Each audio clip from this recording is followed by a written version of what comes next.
From Puducherry, India, which is in the south. It's not too far away from the Isha Yoga Center ashram that I've been staying at.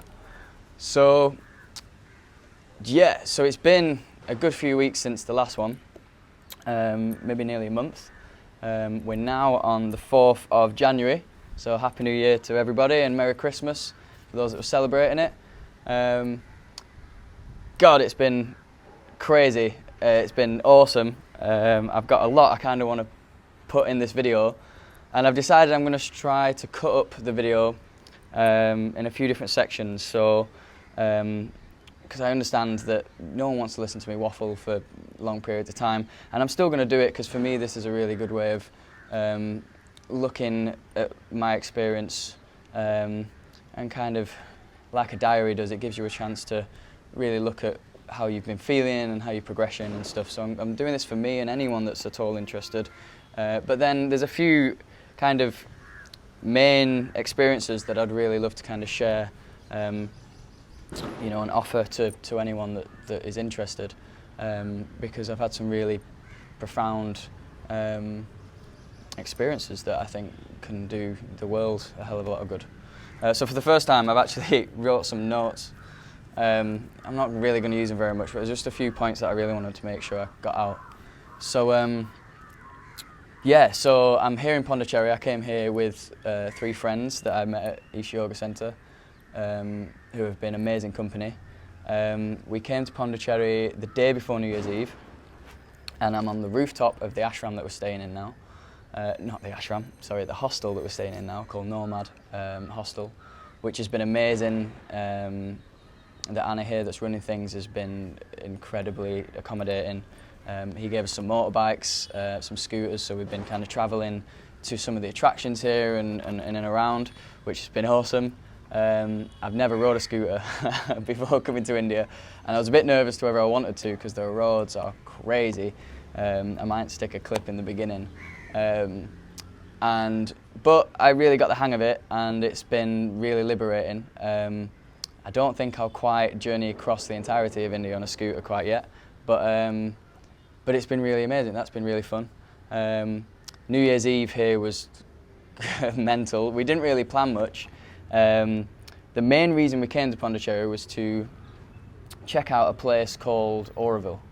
Now, Auroville is what they call a township, but in my view, it's a non-religious, life-orientated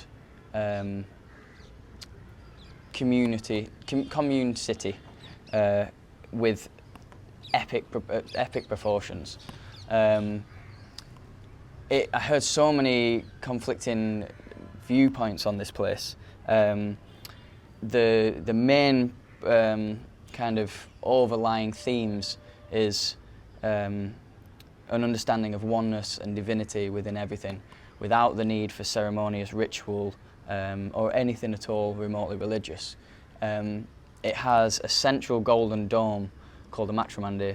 There is the kind of heart and soul of the place. It's an unbelievable structure, and today I got the opportunity to go inside with one of my friends that I'm here with, and we got to meditate in the chamber, and it felt like something from a sci-fi film. I literally felt like if the elves from Lord of the Rings met into Star Galactica or some crazy sci-fi film, you would get this place. It was unbelievably crazy. There's a huge crystal ball in the middle of this all-white kind of meditation chamber that's supported off the ground in a giant gold globe.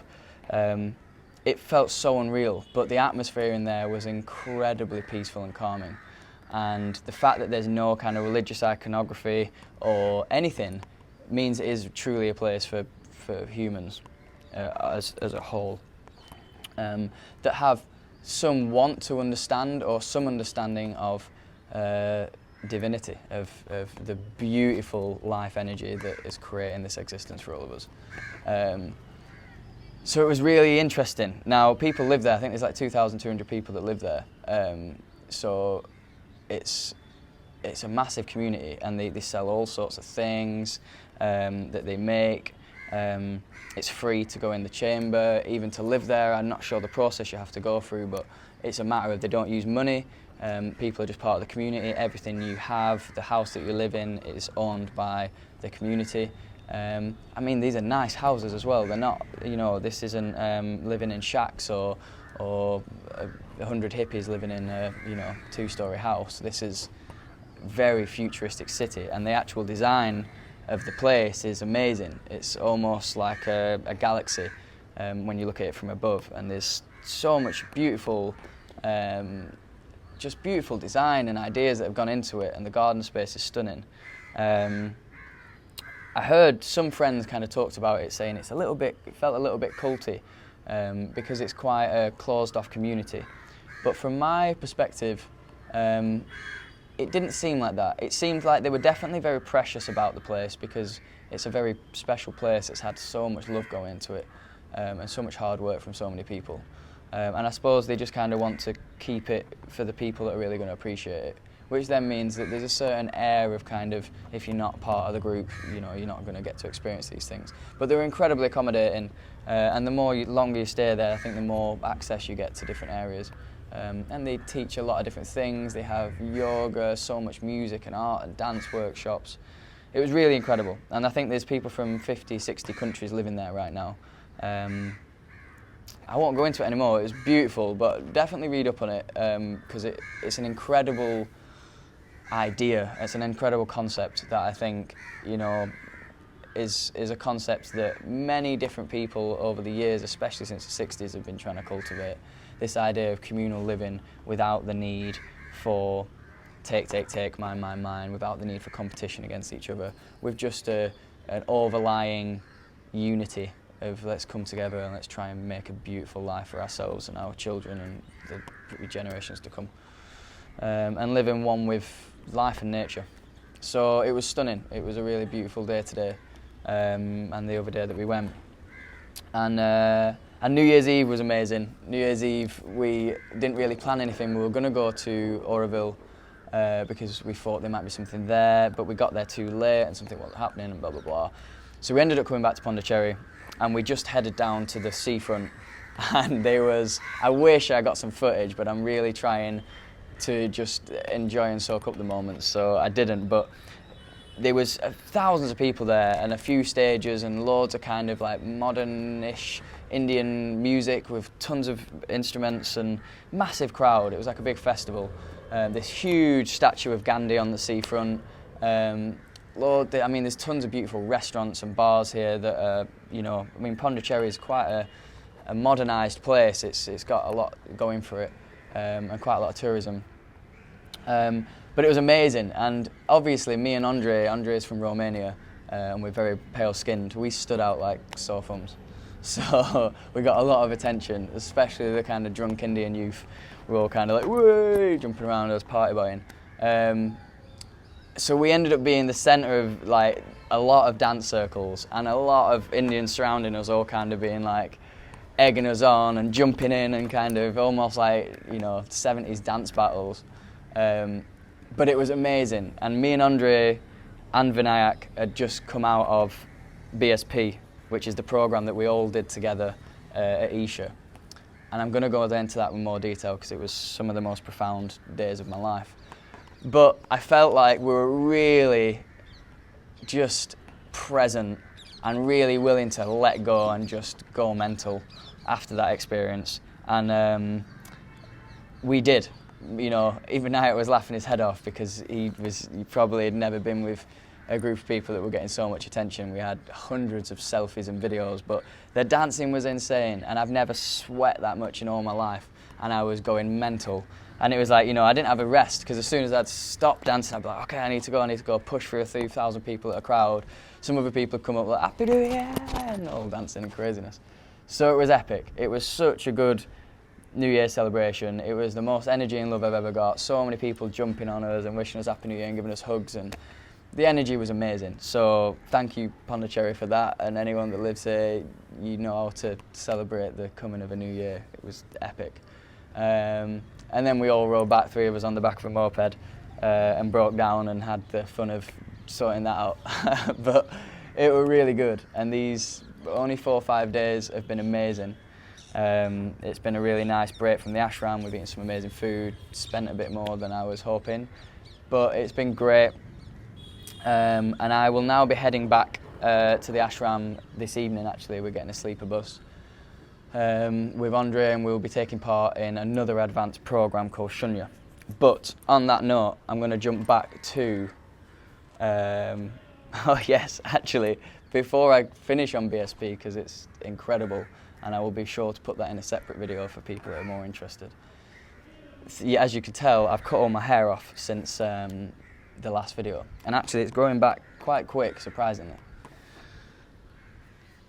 But yes, so the idea behind me donating my hair as an offering at the Isha Center was quite a profound choice, and it affected me much more profoundly than I expected. And anyone that's seen the previous JourneyIn videos will know that I had hair down here. For years I've been growing my hair. Ever since I was a kid, when I was really young, I really wanted dreadlocks. I just always saw people with dreads and was fascinated. I think my mum told me when I was a kid, being quite young in Jamaica, being fascinated with the guys with dreadlocks, which is hilarious. And throughout school and college, I wasn't allowed them. The school and college kind of weren't that keen on me having them, so I went through phases of cutting my hair shorter, but it was always pretty long. And when I was much younger, I was quite conscious about my ears. I had a little bit of stick when I was a kid about having protruding ears, and it definitely caused me some insecurities. It wasn't the reason why I grew my hair, but it definitely was an element within the decision to have long hair.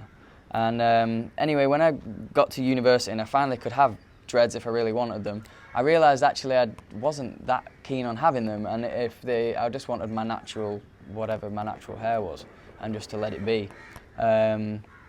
And ironically, then dreads started forming in my hair because I was at university and I wasn't looking after myself too well.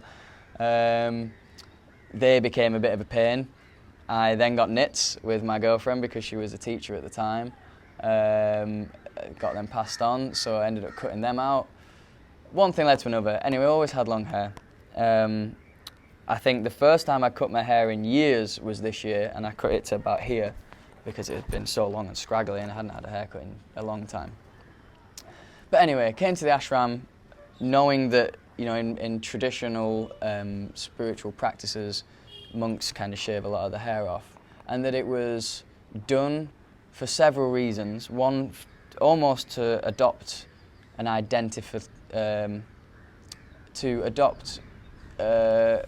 more neutral state of identity. It was done, you know, in the words of Ram Dass, to become nobody to a certain extent.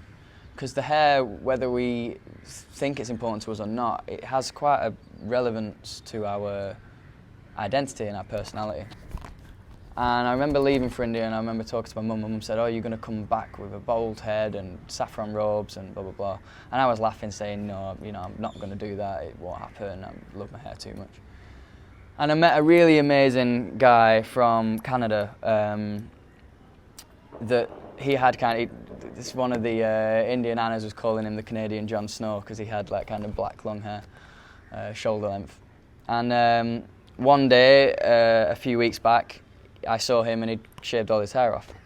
And I thought, and it really made me think. It made me think, wow, that takes some serious dedication to the path, some serious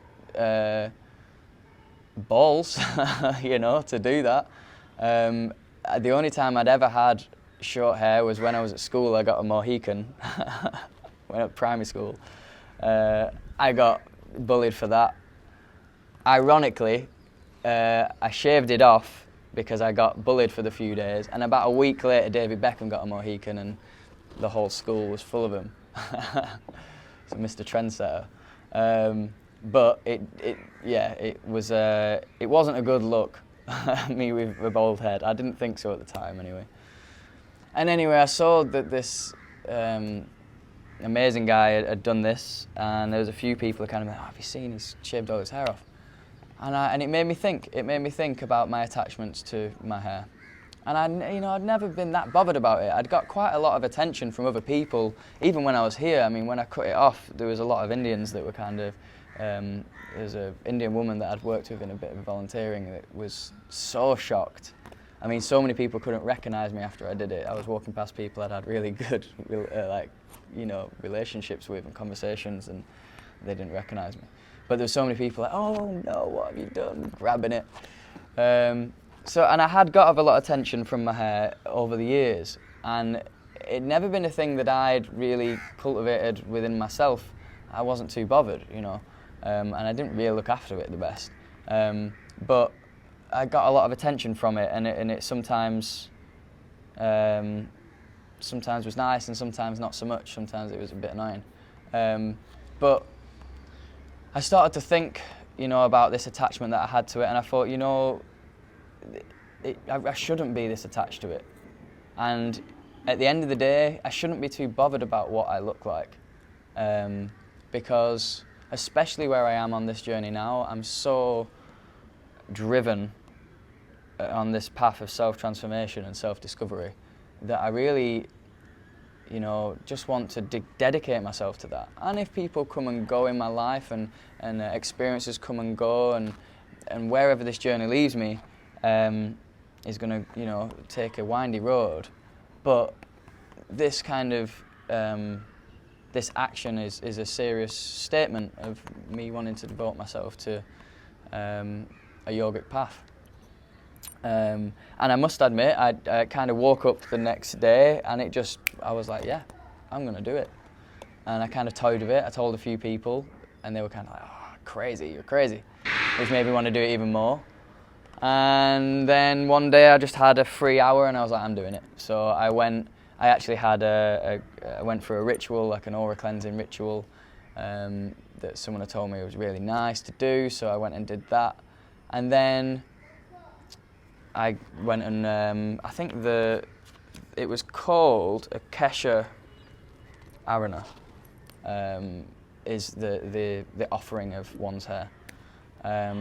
So you go and purchase for pennies a little razor blade, and you take it to a certain place in the temple and the ashram, and they cut it all off, everything, facial hair as well, which I was a bit surprised about because I kind of liked having my goatee because it just meant I didn't have to shave as much and blah, blah, blah. But, I was in the process, they'd already chopped all my hair off, so I was like, yeah, shave me.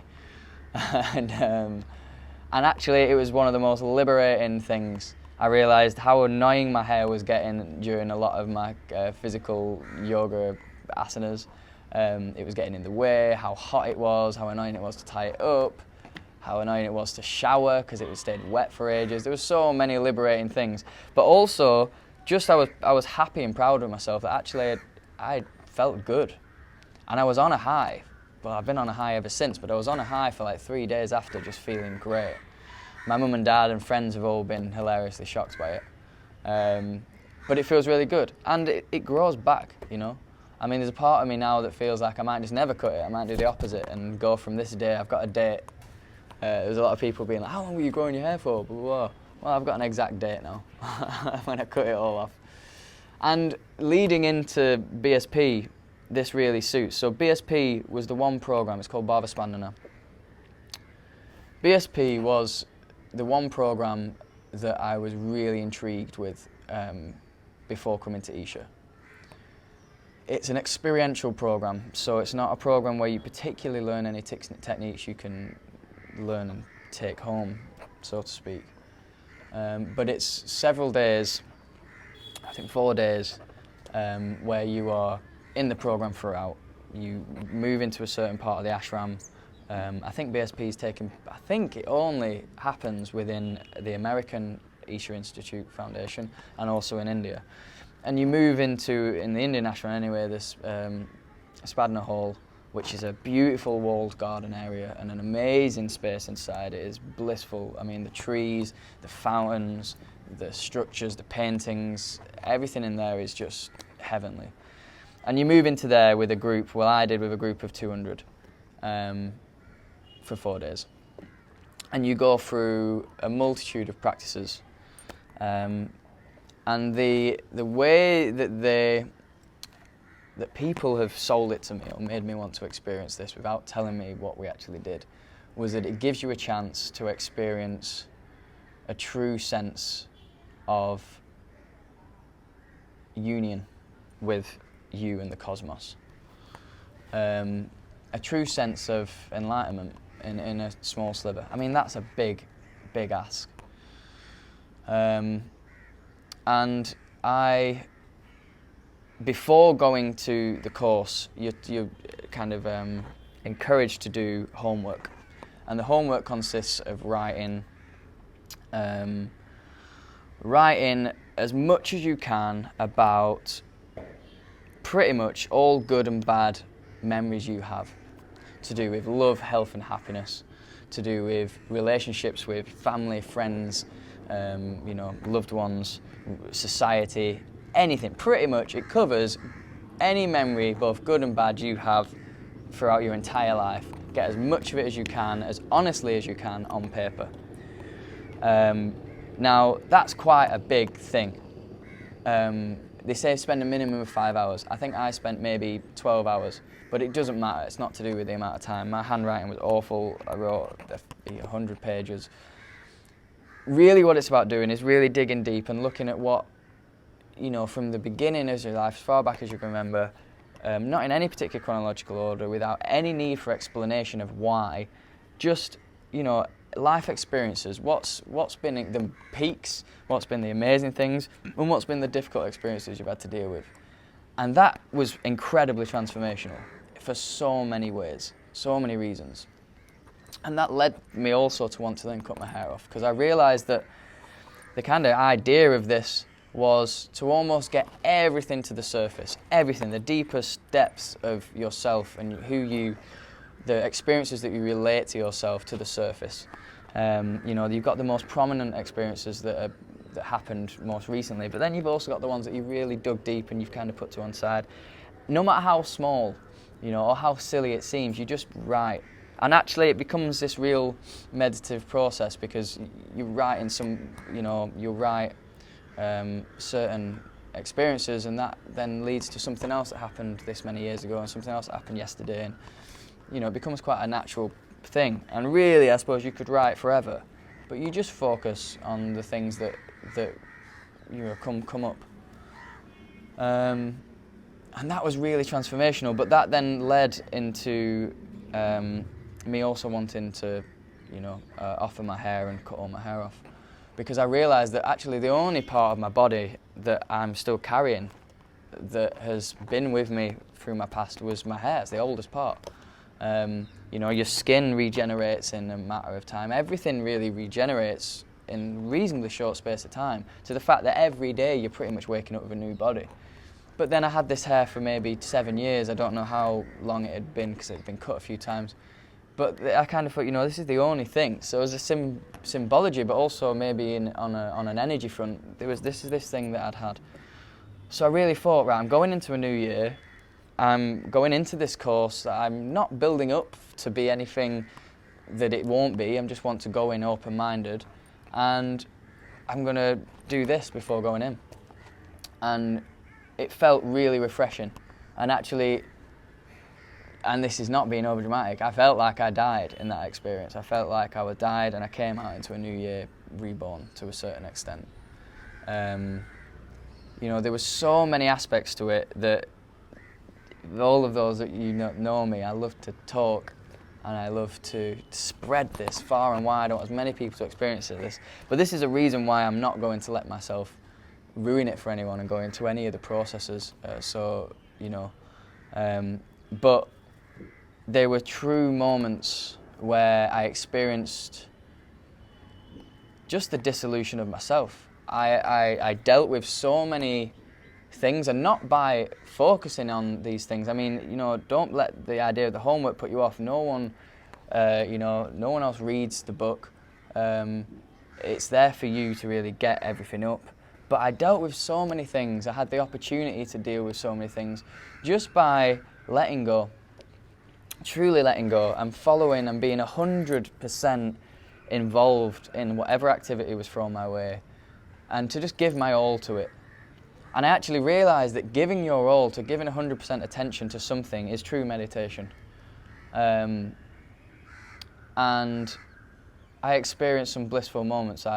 You know, people were crying so regularly. I did. I wailed at points. I was laughing my head off at points.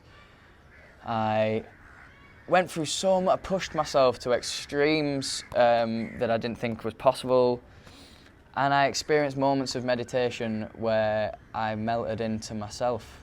And by myself, I mean everything that lies around me. That ironically I realised doesn't actually lie around me. It is a projection of myself.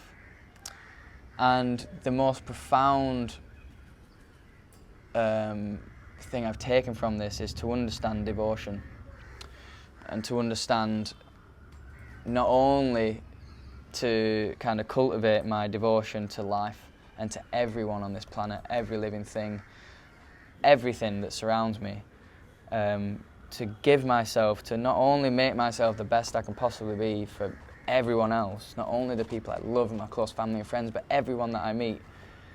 But also, when I saw myself within everyone around me, and when I saw myself within everything around me, I then understood the role of guru for the first time, the role of a teacher.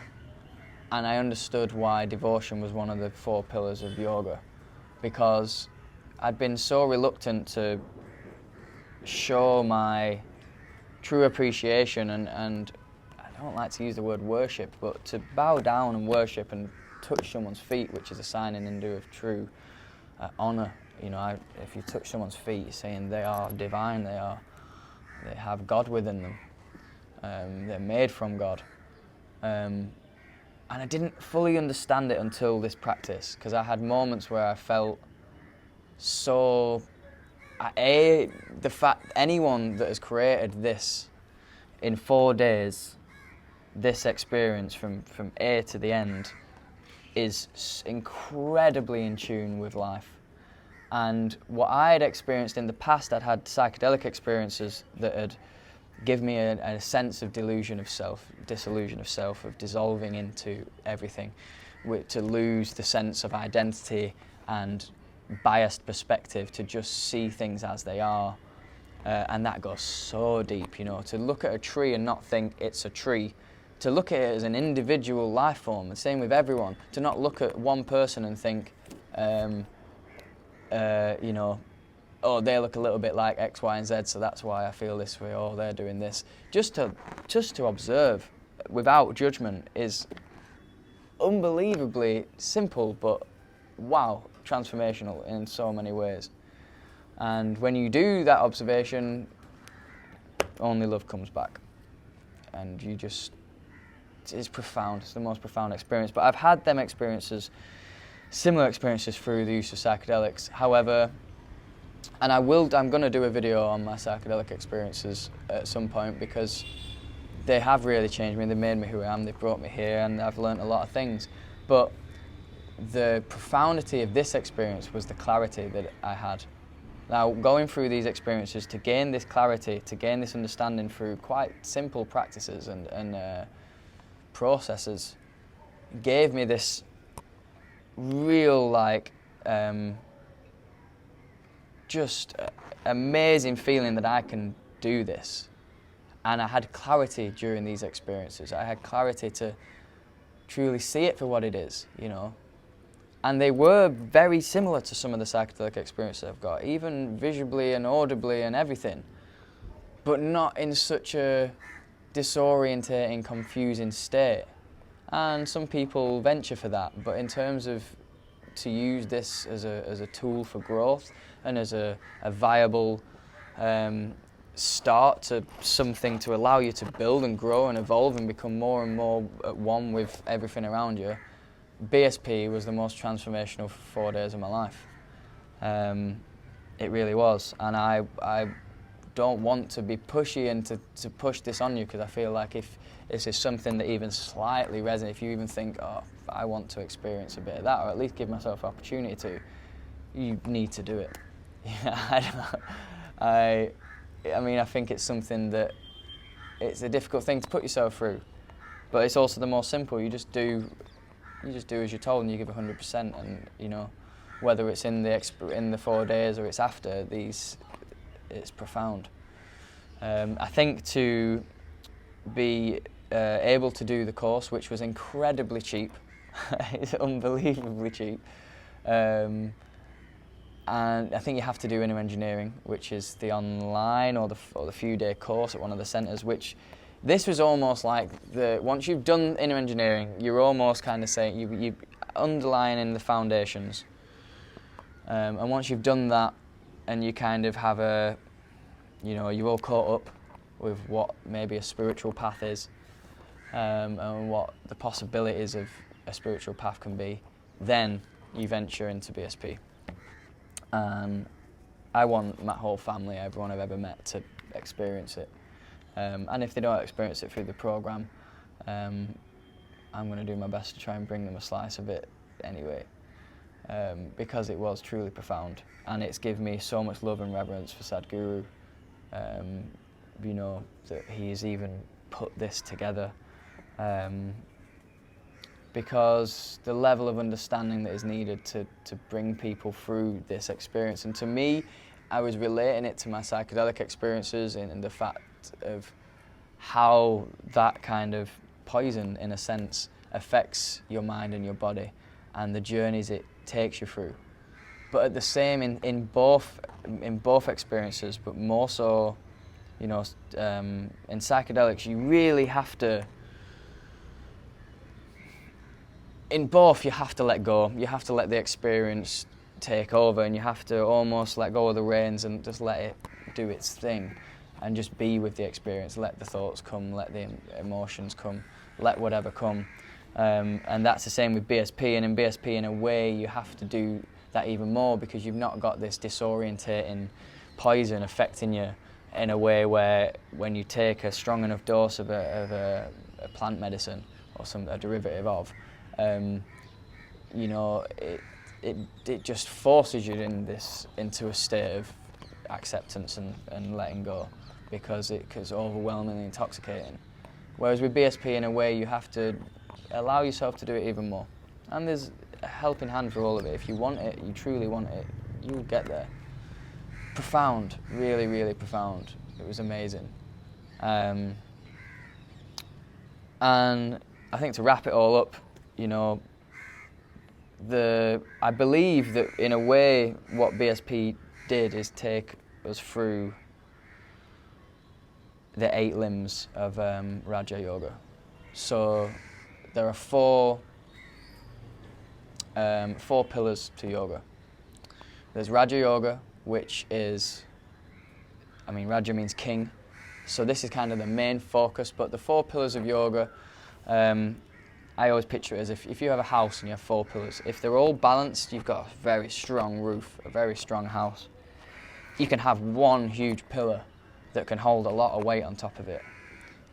So you can venture down individual aspects of this, and people do. But there's these 4 main pillars. So we've got Raja, which is, just so I can get it right, which is introspection and mind. This incorporates Hatha Yoga, so what we would see as the physical postures that allow you to be, you know, meditative and aware of yourself and your body and your thoughts and your minds by using certain postures to balance your body and your energy flows and everything. But Raja Yoga incorporates the 8-limbed path, so I'd look into that.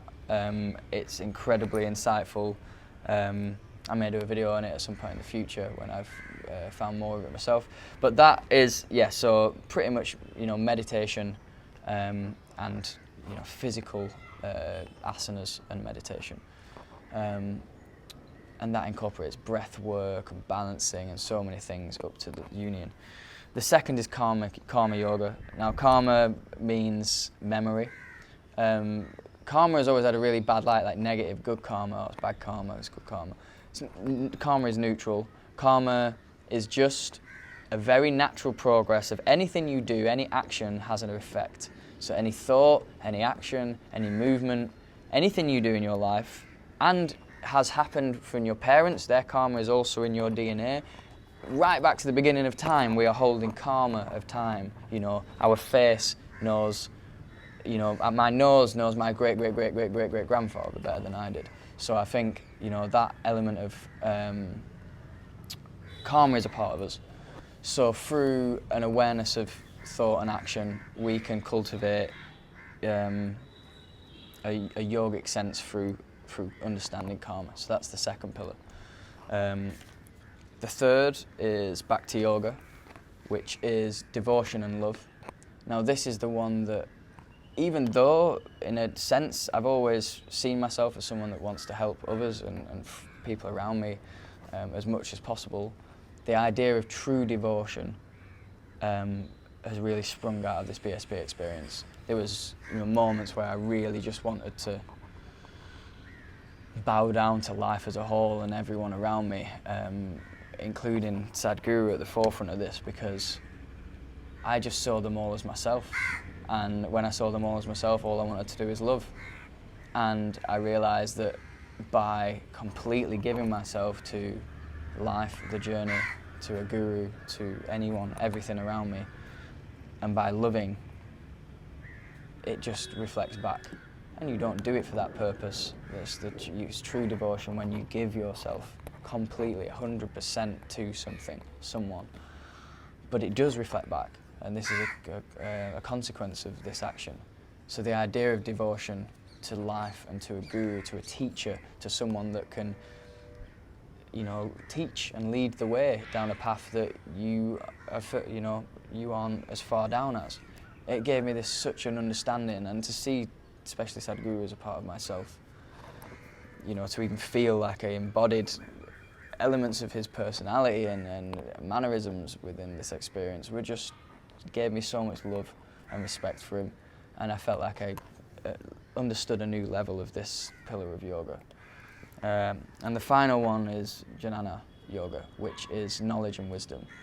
Now, this is something, you know, for years I've been researching, so intrigued in spirituality and everything, politics, life, just intrigued. I've done a lot of reading over recent years in deep subjects to allow myself to transform.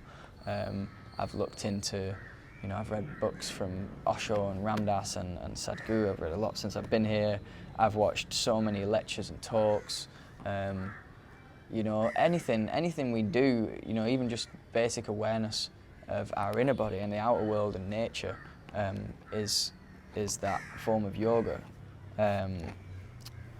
And it's really strange because I feel like even though when you're trying to attain an open awareness of the moment, in a way you don't want to overly work the mind, constantly trying to rationalise and find logic in the experience. But I think when you have a fundamental kind of, you look at the universe and the world and life as it is, and you see how, you know, I mean, like I did the oneness video, the fact that at the very beginning there was boom, and the 5 elements were created, and from them 5 elements everything is manifested, you know, everything that is existence is manifested. So on a scientific level we are one, and them kind of understandings, them kind of, and I mean understandings, not just going, okay, I accept, to really meditate on it and really think about it and really try and feel it and think about it.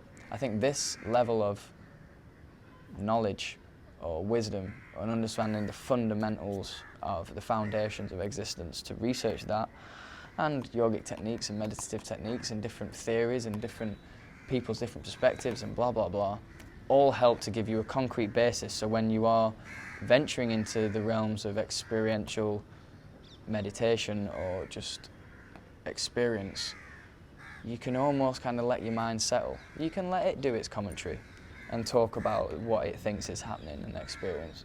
But when you've got them fundamentals, you can kind of go, okay, I fully am with you. We know what's happening. Now, let me feel, let me hear, let me sense, let me touch, let me smell, let me be.